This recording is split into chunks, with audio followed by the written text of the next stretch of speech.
And now, insurance-minded speeches from Geico. It's a common expression, don't look a gift horse in the mouth. However, what if the horse's mouth is filled with useful insurance tools? This is the exact case with the Geico app. Yes, the app is free and therefore a gift horse. However, look inside the app and behold, emergency roadside assistance, digital ID cards, bill pay.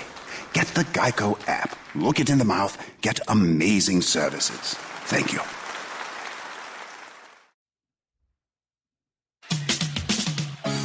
We are the New York Knicks. I'm back in the New York groove. Well, it's the Knicks. New York. We are the New York Knicks. New York. For this new season we're about to enter, the Knicks is taking no shorts, just like winter. New York, New York. New York be about the Knicks, huh? But the best thing about New York City is K-N-I-C-K-S. Everybody say go New York, go New York, go! Hey, everybody, and welcome to episode 185 of the Golden State Warriors podcast. Yes, I'm Mark, that's Jay, and we're here to talk only about the Golden State Warriors because we're switching over to a Warriors podcast, and the Warriors are awful. Sky is falling. It has fallen. Do you know over the last day and a half, the Warriors are tied for the worst record in the league? That is true. How do you lose to the Celtics? Celtics are barely a functioning team. So now they're going to have to go through the season not having the greatest home winning record of all time. Yeah, they lost. And remember, they lost to the Lakers earlier in the year, and they're losing tonight to the Trailblazers. So there's a chance we'll have our first back-to-back losses all season. Could have maybe only the second greatest record of all time. What kind of crap is that? I mean, I don't even know if we can continue this podcast. I wish we covered the Knicks. Yeah, then we have something exciting to talk about. Let me ask you some questions. Do you think having an offense relying on really good three-point shooters is a bad idea?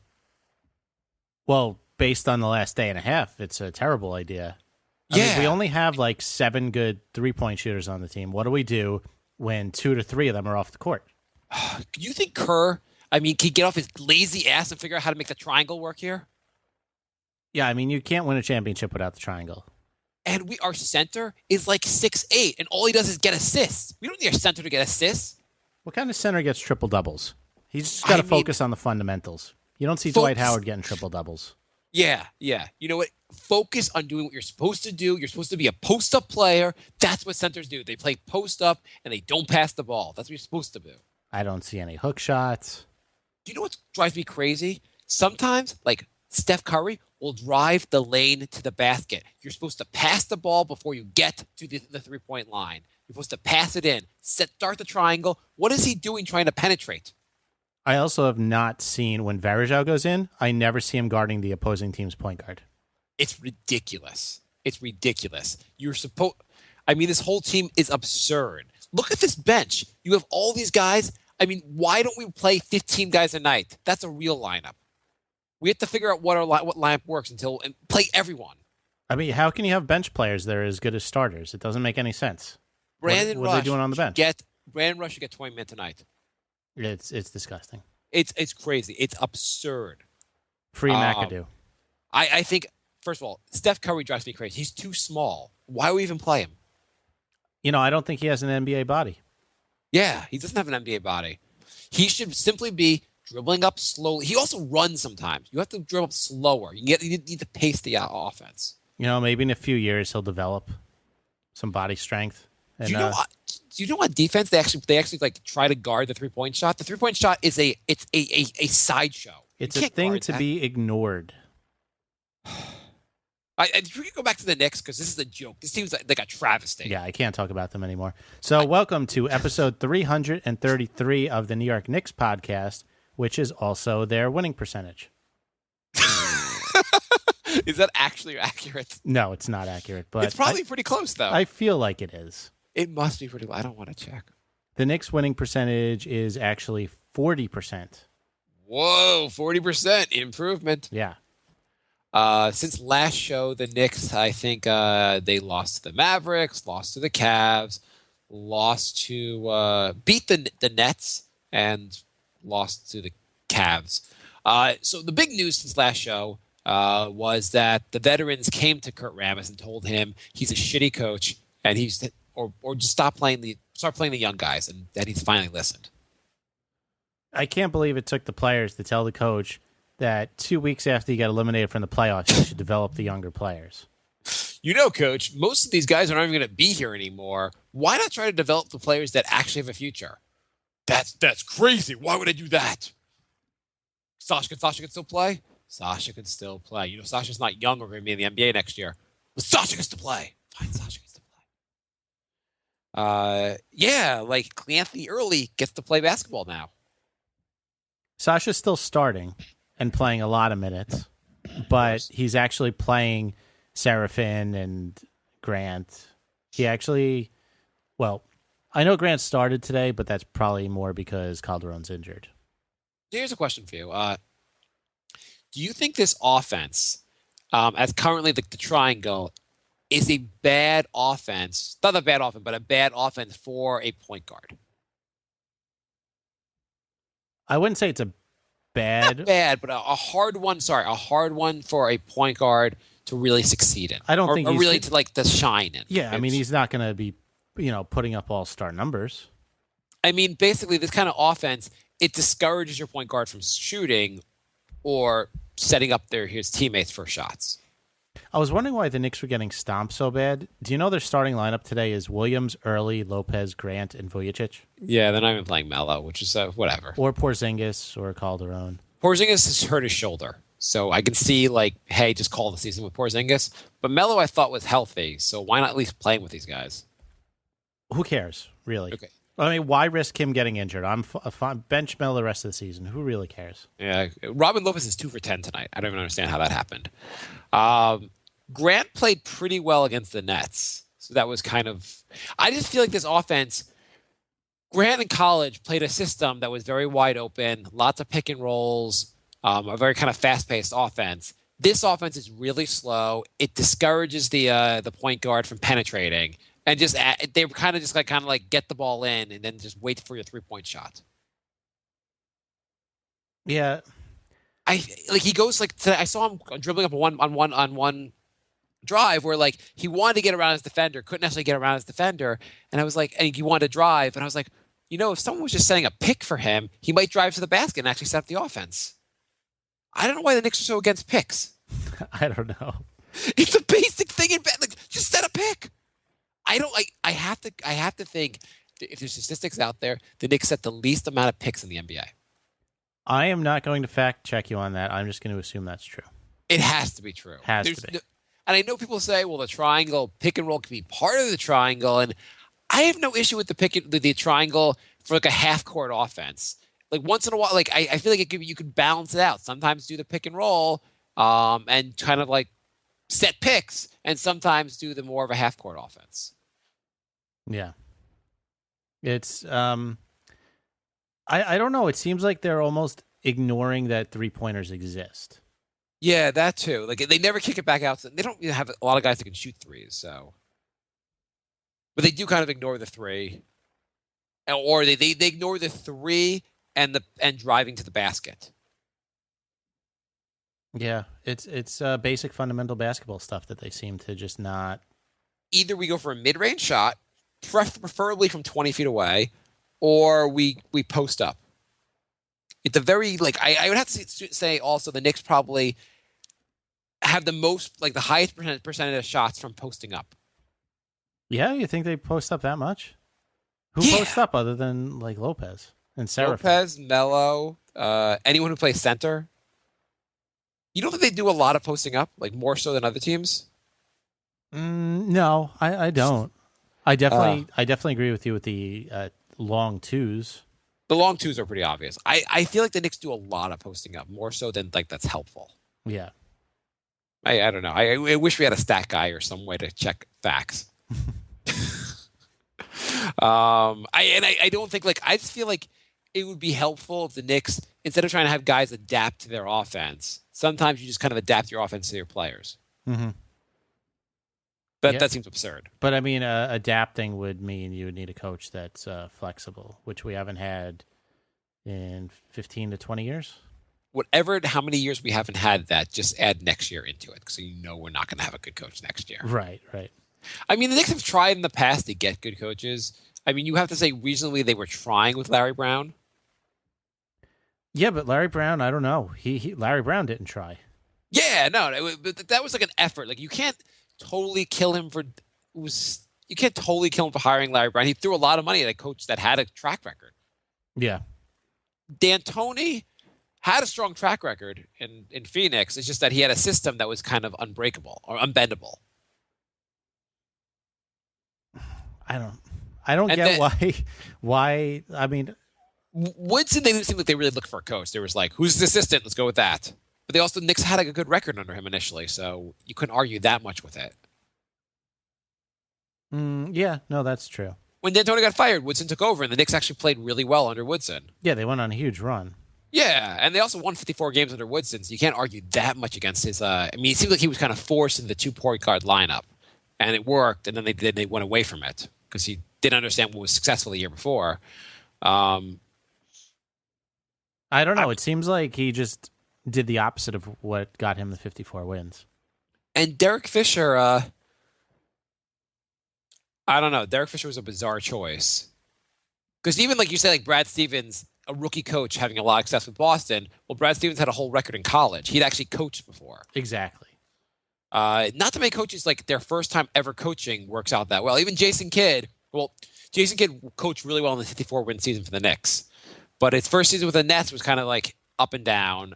He's been done an okay job in Milwaukee, not a great job there. Yeah, I mean, Milwaukee had a bunch of injuries, and they also decided they were a young, fast-paced team, so their big free agent signing would be a slow, plodding center. Yeah, and they're also thinking about whatever that guy's name is. It becoming he has said that he might be their point guard next year, which is bizarre. Right. But whatever. So you could say what you want about our offseason acquisitions. I'm really glad we did not get Greg Monroe. That one didn't make a lot of sense. That Robin Lopez is a much better acquisition. Yeah. Yeah, and as far as like firing Derek Fisher for Kurt Rambis, I understand totally if Kurt Rambis is just your interim. But if you're planning on making him his coach next year, it's really weird. We're going to have a lot of issues doing this show if he's coach next year. I mean, I understand like he was your assistant coach and maybe he was an okay assistant coach. You really have to get a coach for next year. You can't just rely on Kurt Rambis. Agreed. There's nothing in his history that says he's a good coach. There's actually a lot saying he's a terrible coach. And it's also you keep going from guys that don't have any kind of track record as a coach. And like Phil, if you want to be the coach, come coach the team. Not like on half like I'll coach for like 30 hours a week. Either you coach the team or you don't coach the team. If you don't coach the team, find someone else that can coach the team. Who doesn't just try and do a cheap imitation of what Phil would do. Yeah, that's also what it is. It's like a weird. That's exactly what it is. It's a cheap imitation. It's taking. I coach the triangle, so I need to find someone else that can coach the triangle, be my protege, and blah blah blah. I don't know. It's weird. You won 11 titles, and not a single coach under your that worked for you ever won anywhere without any success. That's true. You won 11 goddamn titles. Not a single assistant coach had success anywhere else. Maybe Phil, you're the only one that can do this. Do it, or maybe it's just helpful to have Kobe Bryant, Shaq, and Michael Jordan doing those systems. It is weird how not any of them did anything. It's weird that like every other trend seems to catch on. When you're shooting threes, everyone else is shooting threes. You get a big three, everyone else wants a big three. You win with the triangle, no one else does it because everyone else is like, oh, the trend is to get Michael Jordan. Since we can't get him, we're not going to imitate. That's the trend. Do you want to talk about any of these games? Okay, but we can. Okay, so we'll start with the. I don't even know what the order was. The Cavs game, right? Yeah. What do you want to talk about with the Cavs game? Didn't we talk last episode about the Cavs game? I don't know when these things happen anymore. I don't give a shit when they happen anymore. I remember talking about how LeBron acted all tough when he dunked on Amundsen. You are right. You are correct, sir. The Cavs game was. We did that last show. Good. One less game to talk about. One less game to talk about. The Mavs game. So it's just the Mavs, Nets, and then the Pacers tonight. So the Mavs was a game that the Knicks were up and then decided to stop playing in the fourth quarter. As you do. As you do, and had a complete meltdown and lost by 1 or 2 points? 2 points. 2 points. They played well for part of the game, and you get credit for that now. I mean, also, Grant played like 20 minutes. He's been getting more minutes lately. I just feel like Grant and Galloway would do a lot better in a system designed for their strengths, not a system designed for not their strengths. That's an interesting theory. It's a theory. I don't know. Do you maybe you can find 12 guys you can force, and you maybe find 12 smart guys that Phil, or learners, whatever he calls them, and it'll all work out well. This game, Porzingis missed. Porzingis is, I think, done for the season with the shoulder thing. So I don't know. I mean, Melo played well. Derek Williams played pretty well. Serafin or Quinn played together at some point during the game for no reason. Yeah, I don't know. That's about all I got. I don't know. The thing is also these games, I know they played really well against the Bulls, those 2 games, but the Bulls must just suck. The Bulls, we might have the Bulls and the Rockets miss the playoffs this season. Wait, did we beat the Rockets? No, but everyone else did. Oh, I thought you meant we, as in like caused the Bulls and the Rockets to miss the playoffs. Oh, no. Because we may have caused the Bulls to miss the playoffs, which is great. Yeah. Okay. The Bulls, I think there was what is it? Someone the Bulls called out. Maybe it was Butler called out the Knicks for like just being a trash team.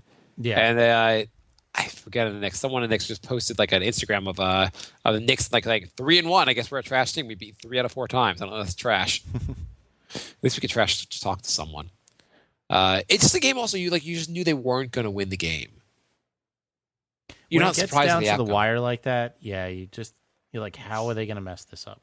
You know they're never going to deliver. I think they said they mismanaged the timeouts, and apparently there's some statistic about like something like there's like 12 games that under Rambis where the games were like within 2 or 3 points, and they lost almost every one of them. Whatever. The Nets game, a little more exciting. This is the game 1 of the Knicks playing the young guys. Very fitting that this game took place on April Fool's Day. April Fool's Day. Galloway scores 14 points in the fourth quarter. So this was the triumphant return of Clay Anthony early. Yeah. He didn't play particularly that great, but played some defense. Considering he was shot in the knee like 3 months ago, he looked awesome.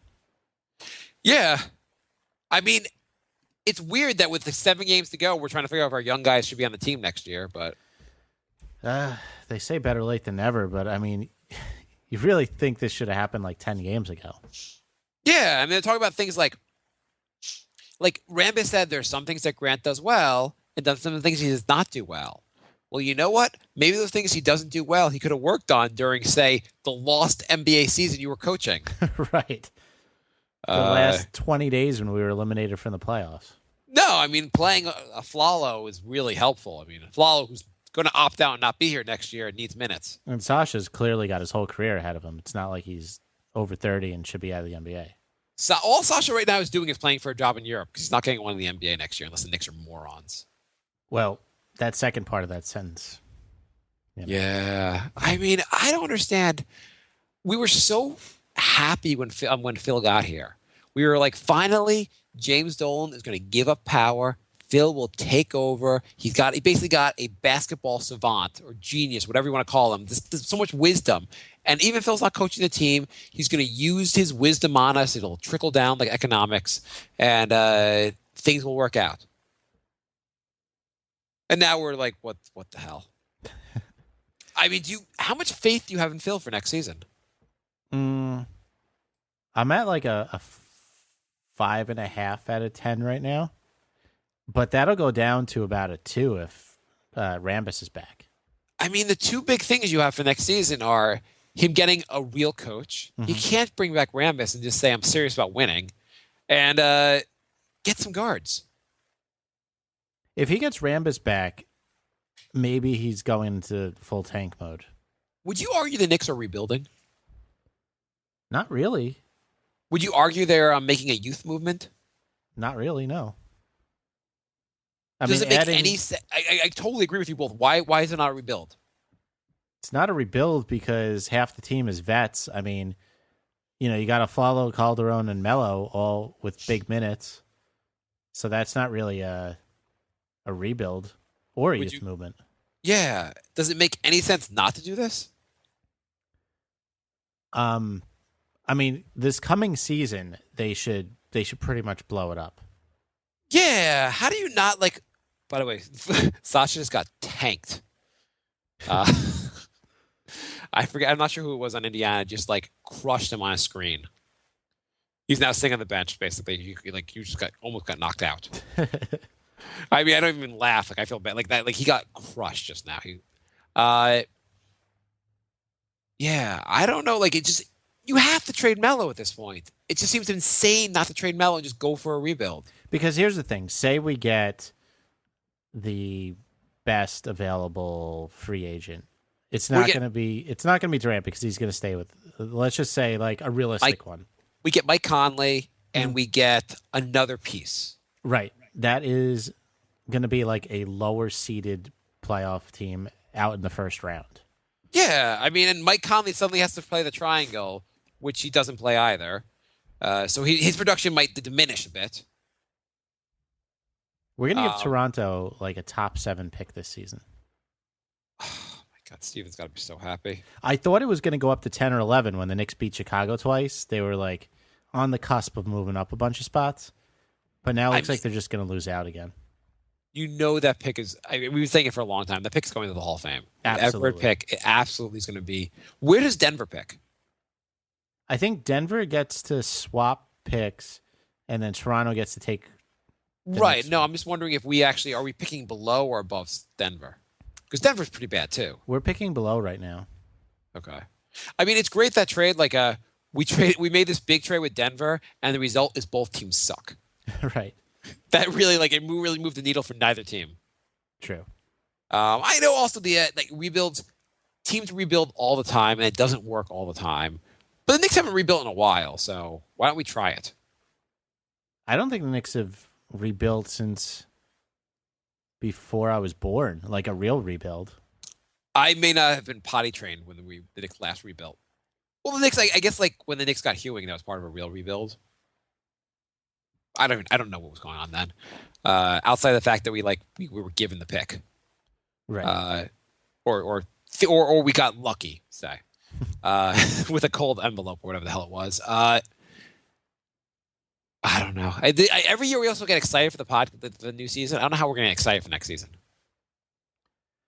It depends what happens in the offseason, I guess. I mean, obviously, it depends on what it depends. If they trade Melo and they get some draft picks and some young guys, I think I'd be excited for next season. Yeah. Even though we probably won't win, we probably max will win 30 games. Yeah, but it's fun rooting for a young, exciting team. Like my buddy is a Timberwolves fan, and he's loving this season. He gets to watch Towns and Wiggins and Rubio like all develop, and Levine, and he's going to get a top 5 pick. Like he's having if he wins, it's a bonus, and if he loses, he gets a better draft pick. So it's like. See, I think the Sixers aren't a good example because the Sixers are in some kind of bizarre mode of like tanking and like drafting wrong players. But the Wolves, I look at, and they've been tanking. They've been pretty bad for a while, and they don't seem, no matter who you add to the roster, they don't seem to get better. It is weird, but I can't fathom them getting a top 5 pick this year and being bad. Shouldn't they be pretty good now with Towns and Wiggins and Rubio and Levine? I asked my friend that, and he said, yeah, but like all of them are under 23. But why is the team so bad? What did they do wrong? Do they not also play have any no bench? I mean, they don't have. What happened to that other guy they had, that center? Dieng? Yeah, I mean, he's still playing like 20 minutes a game. Wasn't he pretty good? He's pretty good. But that's like 5 or 6 players they have there. Yeah, but he's like their best bench player. I don't understand why they're not better. They are just so bad every year. And maybe they're on the cusp of being really good. Maybe you're right. They'll add another top pick, and they can sign a couple of vets and be really good. Yeah. But they're the example of like, you have all these top guys, and yet you're still really bad. Yeah, I don't know. I don't get it. I don't know. Anyway, the system we're doing right now doesn't work. But you want to talk about the Nets games? They beat the Nets. We split the season series with the awful Nets. Great. Grant and Galloway played well. I don't got much. Okay. Yeah, that's all I got to. All right. Want to do questions? Do you keep Seraphin next year? No, right? I don't think so, unless you get rid of O'Quinn. But Yeah, he's locked in one for of those- 3 more years. One of those guys has to leave. Yeah. Quinn, by the way, also looks not that good. He looks bad, but he's locked in for 3 more years. So you probably roll with him just because you have to. Yeah, no one's going to. The Knicks always manage to have bad contracts. Okay, so you want to go to let's go to questions. Yeah. nyknickspodcast@gmail.com. Michael writes, you probably won't read this because it's anti-Melo. Every time I hear your podcast, you find excuses not to blame Melo, but somehow find a problem with everything LeBron does. You can hate on everything LeBron does, but his teams are always in contention, even with his crappy Cleveland teams. Melo is a loser who puts up empty numbers, but you love him in his game. The Knicks have sucked in building around him, but they have had cap space and picks in the 5 years he's been here, but the Knicks have done a poor job other than 2012-13. The point is LeBron will make you a contender. Melo can't even make the playoffs in the last 3 years. Smart basketball people would take LeBron any day. Is there anyone, including Melo, who would take Melo over LeBron? I'm also thinking maybe Michael's emailing the wrong show because most of our emails are saying how we're too hard on Melo. And now this one's saying like we're Melo apologists. Like we rip on Melo pretty much every episode. I mean, yeah, I don't know. Like the thing is, I know we rip on LeBron a little bit, but I think we also said LeBron's going to the finals like every year the rest of his career.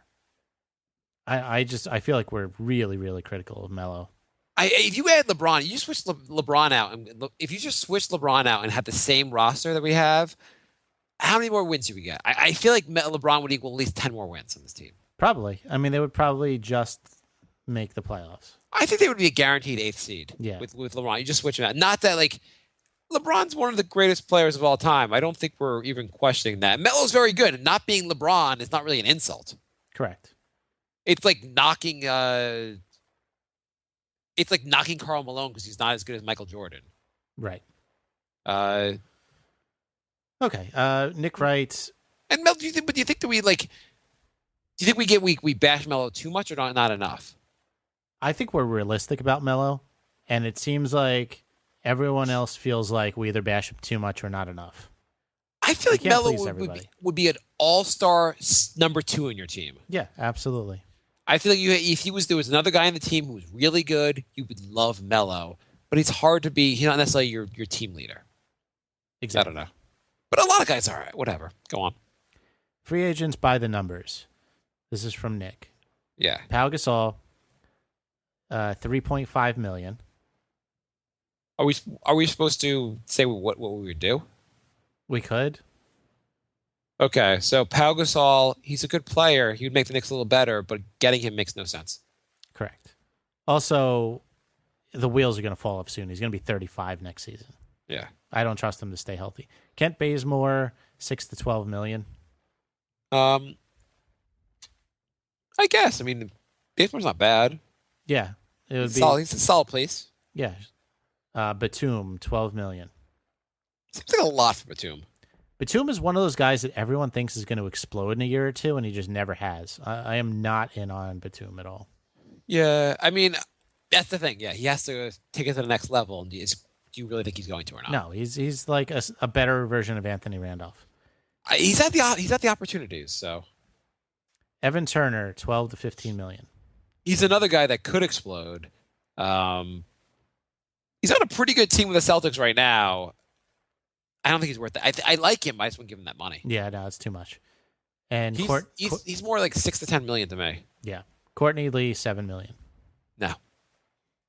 No, he's just old. Yeah, he was good like 5 years ago. What is he, like 32? What's the point of getting a 32-year-old? Yeah.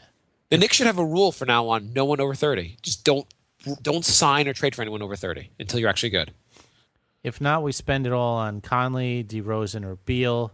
Beal seems like the only one we would have a chance at, and that may cost $24 to $30 million. And you're right; he is injured all the time. So what's the point?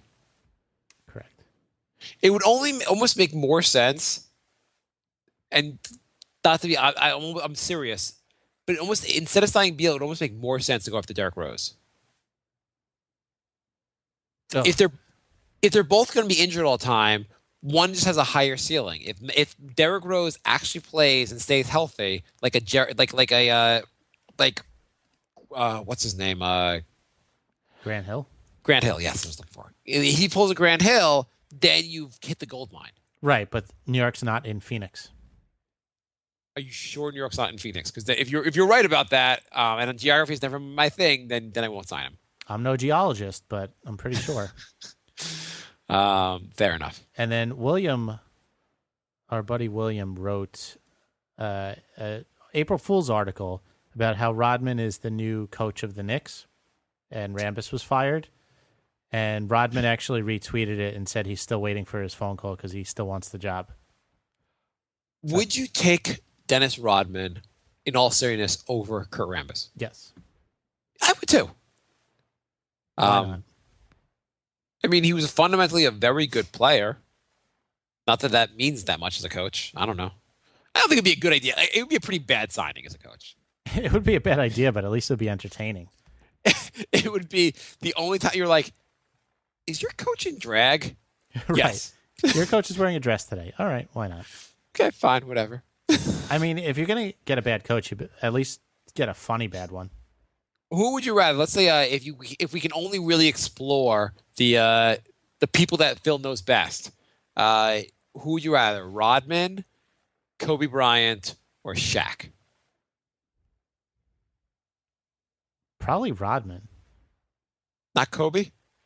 I mean, I'd be torn between Kobe and Rodman. Definitely not Shaq. Not Shaq. I feel like partly Kobe would. I feel like Kobe wouldn't be good. I think Kobe couldn't deal with players not being as good as him. Yeah, that's the thing. I feel like he would really alienate like the younger players. And also, you couldn't deal with them. Kobe has an amazing work ethic, from what I understand, and he would not be able to understand players not having the same work ethic, which is probably a good thing, him not understanding that. But he'd be like, I don't understand why you're not practicing 18 hours a day. Right. What the hell? So Rodman's the best coach of the three? Probably. I guess I'd go with Kobe. I think Kobe is... Rodman just seems like too much of a nutcase. Who else in the circle? Who else would you say? Who else is out there? Obviously, we're not going to do Brian Shaw. Who else is in Phil's circle that we could approve of? Luke Walton. Luke's not coming here. Luke would have to be goddamn insane. I don't want Luke Walton if Luke Walton would agree to be a Knicks coach. I don't want him to be a Knicks coach because that means Luke Walton is certifiably insane. Trying to think of anyone else in his circle. Like who else played for the Bulls or the Lakers? Horace Grant. Scottie Pippen. Scottie Pippen. The Scottie Pippen I don't want because Scottie Pippen would get pissed off and like during games when he couldn't shoot the last shot. But you're the coach. I want to put myself in. I'm sitting this out. Fine. Bill Wennington. Yeah, maybe. What about Pau Gasol? Could Pau Gasol be our coach? Craig Hodges. Sure. Ron Artest? Slavo Medvedenko. Now we're just naming random players, aren't we? Yeah. Okay, Twitter. NY Knicks Podcast on Twitter. The Pharaoh writes, is Kurt really considered a potential candidate for coach? Really? Why is Phil Jackson on vacation? Free agent candidates in 16. What do you think about Phil going on vacation? Well, there's no point in scouting draft picks. We don't have any draft picks. Also, doesn't his work begin once the season ends? Yeah. So I feel like if you're going on vacation, it should be during the regular season. Yeah. Also, the most interesting fact of Phil going on vacation was that he was not already on vacation for the last 6 months. Right. I don't know what he does. Oh, the just in case you could trade for a draft pick, I feel like maybe he should have went on vacation a month ago.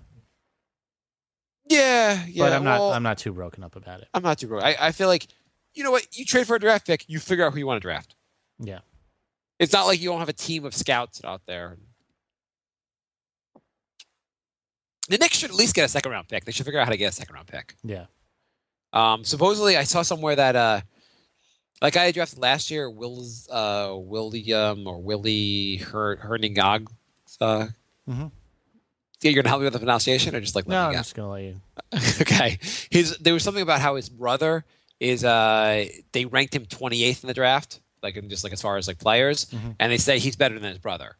So reasonably, he's a first round pick this year. He would be first if he came out this year. He'd be a first round pick, but we Okay. already have him stashed. Nice. So I have to think he should be on the team next year. When they go young, they bring him over. That's why also Serafin can't come back because you already have your backup center coming over. Right. I don't know. Go on, Jay. Facebook questions. Okay. Steven writes, if you're a big fan of Steven, you're going to like all these questions. The Raps have hotter cheerleaders than the Knicks. It's almost like we're superior in every way. And I don't know why someone argued with him about this. Steven said, except for the African-American woman, she needs to straighten out her effing hair. I don't know why Steven had to go racist on this. Gillum writes, when you post those comments, you're always drunk. Steven says, I let no substance free me from reality. And Grant writes, must be the water. We're having very helpful conversations on our Facebook page. Yeah. Jay, do you disagree about the you want to defend the Knicks dancers? Let's. I don't know what the Raptors cheerleaders look like, so I can't really argue. Sounds good to me.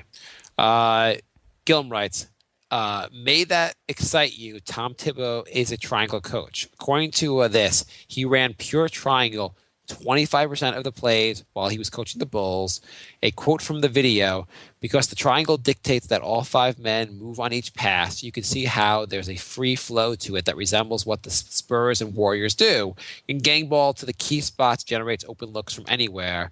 Regarding the movement the moment in every episode when you say, why can't we run more pick and roll like everybody else, to fight the fact that we don't have a point guard that can run pick and roll.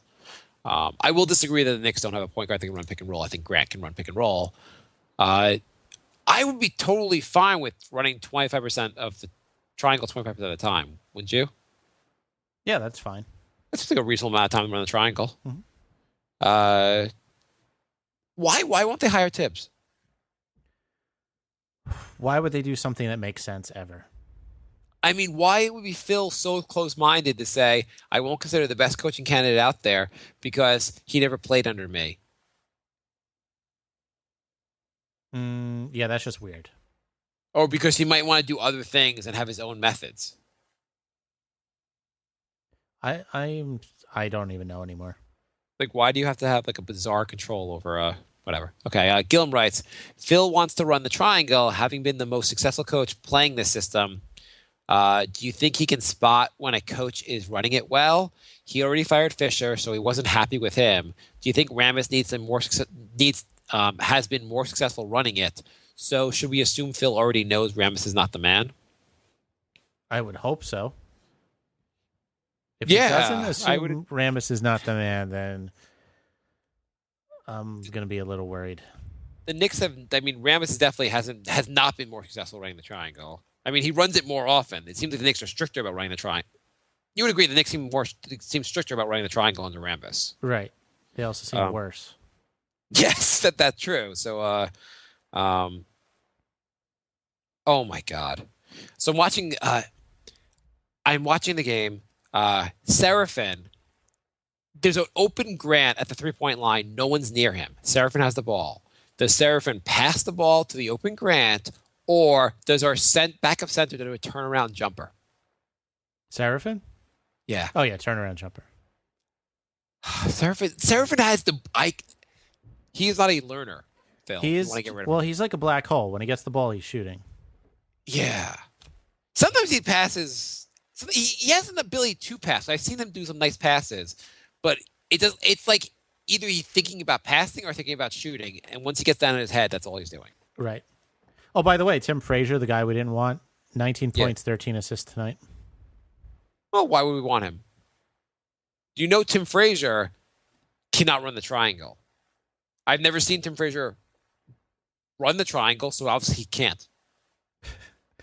Tim Frazier has, since he came to the Pelicans, has just been on an absolute tear.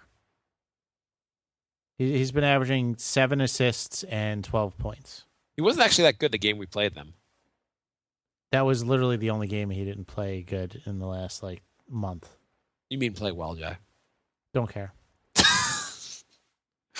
I don't know why we don't want to develop players or add players to the roster, or I don't know why we have no youth movement. I don't know what the hell we're doing, and I don't know why we have a coach that. You know what the weird thing is? The only area where we're rebuilding, or the only area we have a real youth movement, isn't with the coach. Right. That's the only area we're promoting inexperience. Mm-hmm. If you're bad, you have no track record, we'll give you every chance as a coach. On the court, no thanks. Stephen writes, I demand draft coverage. We did. We talked about Hernangomez. Yeah. Stephen, maybe you'll get lucky. You'll get what's his name? Who's the guy that everyone's talking about in college?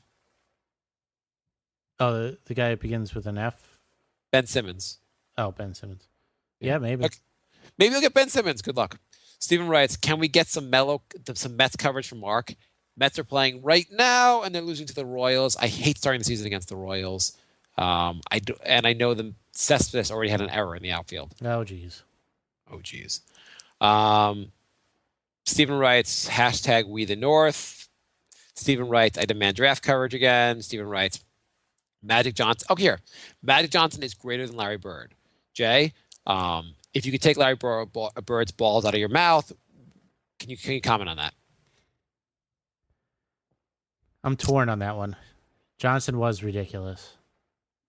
It's hard to argue with 5 championships. I mean, they're both amazing players. I would, if I was going to build a team, I'd prefer Magic Johnson over Larry Bird. Yeah, I mean, probably just because he could play all 5 positions. Yeah, that's they're both amazing, yeah. But I think Magic Johnson was the superior player. He was like Draymond Green could play 4 positions. He was an even more versatile Draymond Green. I'm sure Magic Johnson appreciates you comparing him favorably to Draymond Green. Stephen writes, I demand draft coverage. North Uprising. I demand draft coverage. Why is Rambis such a woman? I don't think there's a single vegan Raptors fan. I didn't even know he was a vegan. I demand draft coverage. Spike Lee directed the shittiest NBA 2K game ever. Did Spike Lee direct a video game? I wouldn't be surprised. Stephen writes, will you cry when Phil... He wrote 30 questions. I don't know why I'm even doing this. Will you cry when Phil Jackson gives Rambis a 3-year contract? Yes. Okay.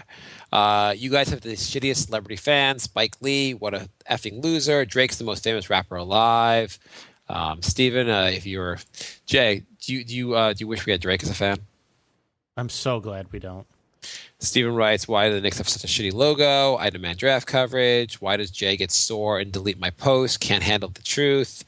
Would Jay suck Matt Barnes? Pete? See, if you actually refreshed, I had deleted most of these comments. And I think... Stephen writes more questions. Which team has more potential going forward, the Sixers or the Knicks? Keep in mind the Sixers could very well have 2 lottery picks this year, 1 in the top 3. Hashtag trust the process. Jay, Sixers or Knicks? Who has a better future? Starting to lean toward the Sixers now. Oh, come on. They have 2 first-rounders. Yeah, so they'll take 2 guys that aren't going to play this year. Embiid's coming back. Good one. I think the Sixers are so poorly run. They also already want to get rid of their pick from this year. I know. I can't believe they tried to trade Okafor. They obviously aren't very high in Okafor. They're not doing a good job of just assembling a team. I don't think they can assemble a team with this management. So I'm going to say that the Knicks have a brighter future just because it's hard to have a worse future than Philly. Grant writes, Wednesday we are playing Charlotte. Who beat San Antonio? Is Linsanity going to beat us that day? Absolutely. He's getting at least 20. I want Linsanity back in this team so badly. I feel like if we sign Linsanity this summer, somehow we exercise some demons. Yeah. Diggs, you know what? right. To exercise all the demons, re-sign Linsanity and get Ewing as the coach. I'd be down with that. Right all of our wrongs in one fell swoop. Diggs writes, Talk about how it took the players to tell the coach to give the young guys some burn. Right against the last night against the Brooklyn, Grant looked good. Maybe we should have started Grant instead of starting Calderon all season with extra mini. Seriously, I hope Rambis isn't the coach next season. If he is, I will lose my faith in Phil. Good point, Diggs. That's basically everything we said this episode. Yeah. Anton writes, will Grant get better next year with Tibbs? Will Tibbs start Grant and put Calderon on the bench? Will Tibbs learn not to overplay some players? Will Tibbs bring Noah and revitalize him in NYC? So I guess we're going under the premise that we're going to have Tibbs? I'm going to say Tibbs will make smarter decisions. I would say so. That's basically. I think Tibbs also will punish Calderon for not playing defense. Could you see him trying to bring? I can't see him trying to bring Noah here just because I don't see where Noah fits. Yeah, Noah would have to play like 12 minutes a game. We have too many guys. I mean, you have Lopez. You have Porzingis, who should get some minutes at center. You're going to hopefully bring over Willie Hermog, whatever. Someone can help me with his pronunciation of his name. And you're still going to have Kyle O'Quinn. I don't see a lot of minutes for especially you have to you also going to have to pay a good amount to get him, even though he's been terrible last couple of years. Yeah. Do you think Tibbs will get better about his minutes management? I would hope so. I don't think so, but I would hope so. Yeah, I can see that being one fault. That I think Melo's going to. I think no matter what happens, Melo plays 40 minutes here a night unless we trade him. Yeah. Q writes, "Can this season be an April Fool's joke by Phil Jackson?" I want to kind of just wake up and we're 22 and 22 again. I can't believe we were so good for. I mean, 22 and 20 was not even that great, but like for the Knicks, it was such a step forward. Yeah. Kareem writes, "Is Melo playing for the Olympics a good thing, or will it just fatigue him more?" Well, playing for the Olympics is good for his brand. In Melo's defense here, he's played on such garbage with the Knicks lately that maybe he just wants to see what it feels like to play with good players again. I don't really feel bad for him. Q writes, since Fisher is still being paid by the Knicks, can he come back and play in shooting guard instead of Sasha? Only if we want to improve at shooting guard. Yeah. Steven writes, you guys looking forward to the draft? I am. Gillum writes, I remember a few months ago, Zach Lowe was talking in his podcast about how the Utah Jazz had been secretly a very good team in the second half of last season and how they had transferred the success to this season, probably making the playoffs. Have the Knicks lost the chance to do the same thing by hiring an interim coach that, on top of that, is also a very bad coach? Or do you think Phil may be waiting for someone to become available? Would that mean he's not looking at Tibbs? Or maybe top coaches are not willing to destroy their record by accepting a job in a bad situation like the Knicks have right now in midseason? I think it's more that top coaches don't want to jump in midseason. I think it's pretty rare for a team to hire someone not already in the system midseason. Yeah. I can't recall too many situations where a team has done that, actually. So it's usually the assistant coach gets the job for the rest of the season. Yeah. If you want to kill him for firing Fisher, fine. But like, you can't kill him for hiring Rambis as long as Rambis is really an interim coach. Exactly. And also, if he hadn't fired Fisher, maybe he fires Fisher in the offseason, then gives the job to Rambis. Right. Could be a blessing in disguise. Yeah. Jay is really excited about the show. He's yawning. Can't stay awake. We're almost done here. Jay writes, who the Knicks should get this offseason? Young. I mean, it's got to be young players. It's old veterans that know the triangle, obviously. Clarkson, Bazemore, people like that. Do you think the Jazz are really good? I don't think they're really good. But they're all right. What's their record? They're slightly above 500. They've been talking about being good for a while. They're one game over 500. I don't know how secretly good they are. Right. Shane writes, if you had to pick a team that Carmelo would go to if he decides he wants to be traded, what would you want in return as of the players? Do you think Miami would consider a package where they gave back Winslow? Yeah, I mean, like Dragic and Winslow. Someone proposed that on the radio the other day. Do you think the Knicks would? Do you think Miami would do that? Dragic and Winslow. Do you think they trade Dragic at this point? He doesn't seem to be fitting in with Wade very well. Would you do Dragic and Winslow for no draft picks for Melo? Yep. Because Winslow is kind of like getting a draft pick. No, it's fair. And then we would have an actual point guard. Yeah. I would be a pretty good trade. I see the teams I'm going to. The potential teams are really the Heat, the Bulls, and I don't know really who else. Maybe the Clippers. Clippers or Lakers? Lakers, I don't see. Yeah, Lakers would make sense. I guess it's all about what they're going to give back. But in the offseason, you don't have to match money, right? I don't think you have to match money in the offseason. Okay. I don't know. I have no idea. It would make sense that you don't have to match in the offseason. It would make sense that you have to match in the regular season. In the offseason, you can figure it out. Oh, well, who the hell knows? Anyone knows the answer, could let us know. What did you learn today, Jay? You know what I didn't learn? How to trade players in the offseason.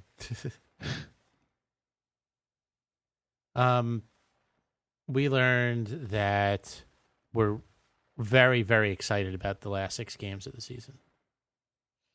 Yeah.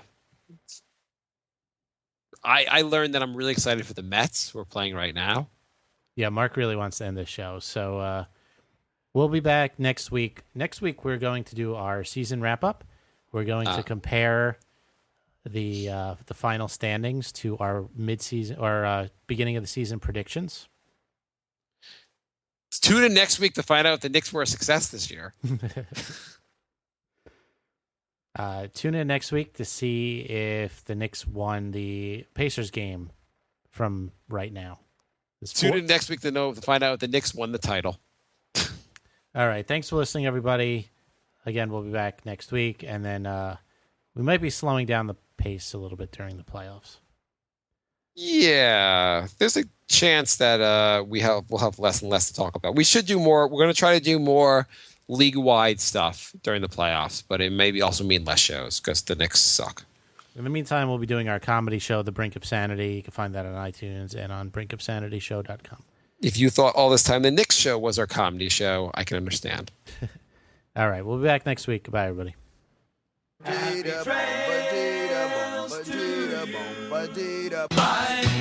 love. Goodbye, everybody. Goodbye. It's all over. Goodbye. It's time to go. This is the end. Say goodbye. You better go away. I'm gonna leave you. It's the end. Goodbye. Goodbye. Just leave me alone. Feels so good to say goodbye. I'm sick and tired and I'm saying goodbye. Goodbye, girl. Goodbye, goodbye, goodbye. Everybody. Cabela's is coming to Northern Virginia with a spectacular new store in Gainesville. Find everything you need for hunting, fishing, camping, and shooting sports, plus much more. Join us for our grand opening celebration Thursday, March 9th at 10 a.m. Be one of the first 500 in line and receive a Cabela's gift card worth up to $500, plus a chance to win one of 3 Remington firearms. See store for details. Don't miss Cabela's grand opening in Gainesville, located off I-66 and Highway 29 near Virginia Gateway.